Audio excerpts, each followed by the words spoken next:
Welcome to Meet JMT, Insights from Within, a series that introduces our industry professionals and provides them the opportunity to share their professional experiences, personal reflections, and sources of inspiration as individuals working in the architecture, engineering, and construction sectors.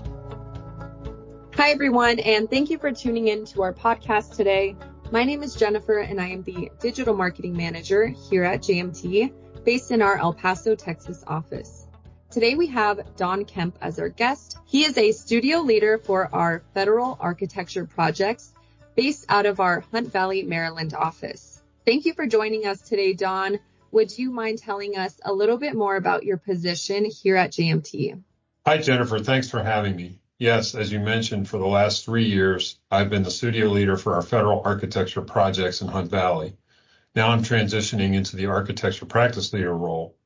I will oversee the development of all our practice areas within architecture. In addition, I will collaborate with Sherry Tickner and all other facilities practice leaders to integrate more closely with their strategic goals in the other offices and regions. Thank you for that additional introduction. I'm going to jump right into our first question, and that is, what has inspired you to choose your professional career? Well, when I was young, I enjoyed drawing and painting. My grandfather, who was a major influence in my life growing up, would constantly challenge me to be creative. He would engage me in creative exercises that required me to think about things in patterns and pictures. They were always fun, and he had a way of teaching me things without me realizing what I was learning until we were done. He must have seen something in me because he always greeted me with the question, "What do you want to be when you grow up?"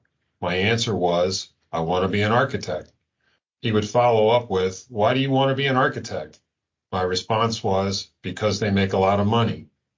I could barely say the word architect when we started, but that was our routine. By the way, I never got to tell him he was wrong about the money. Anyway, his encouragement from our early age to become an architect was reinforced by my exposure to construction from my father. He described himself as a jack of all trades, master of none. He would frequently take me to jobs where I was his helper and learned the basics of construction. I love building things. I remember the feeling of satisfaction when a project was completed. I took a lot of pride in the things I built. Combining the lessons from both of them made the choice to become an architect the logical choice. It's awesome that you were able to take your personal interests and your love for art and really turn that into your full-time career. Can you tell us about a significant project you've handled and how that may have impacted you, JMT, or even the AEC industry as a whole? I worked on a wide variety of project types through my career. I started designing custom homes, which initially was my dream. I had some success doing that, but quickly realized it was a hard way to achieve the success I dreamed of. I transitioned into commercial design, where I have experienced a wide variety of building types and clients. The projects that impact me the most and where I gain the most satisfaction are those where the client's desires and expectations are met to the fullest while implementing creative solutions to accomplish those goals in an aesthetically pleasing way, even if they differ from my own personal taste. I believe I've accomplished this in each area that I've practiced. Many architects attempt to design monuments to themselves, but I believe I succeed when the client gets what they wanted. I believe I have an obligation to society to produce buildings that fit within the context of the area and are functional without being overbearing. So the outward appearance matters. If I can satisfy those criteria, I'm successful, and the impact is going to be positive. It's inspiring to hear about your diverse experience and your dedication to really meeting the client's needs, but also making sure that functionality is really hand in hand with the aesthetics. Are there any hobbies or interests outside of work that you feel have influenced your professional journey?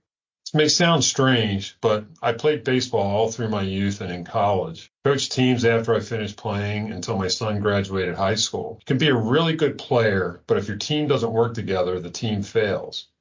As a coach, I worked hard to build teamwork amongst my players.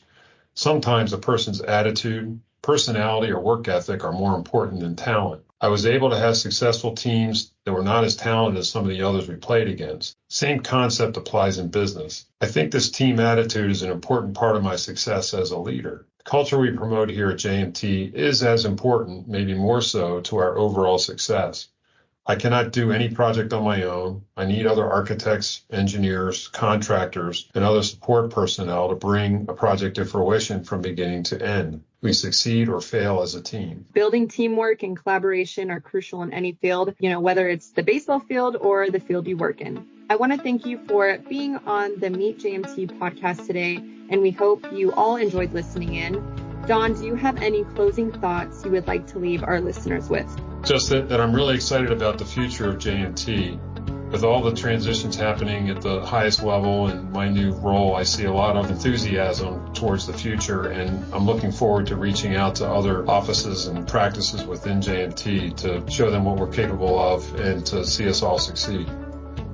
Thank you for tuning in, and we hope you enjoyed the Meet JMT podcast today. Remember to subscribe, post a review, and of course, encourage your friends and colleagues to do the same.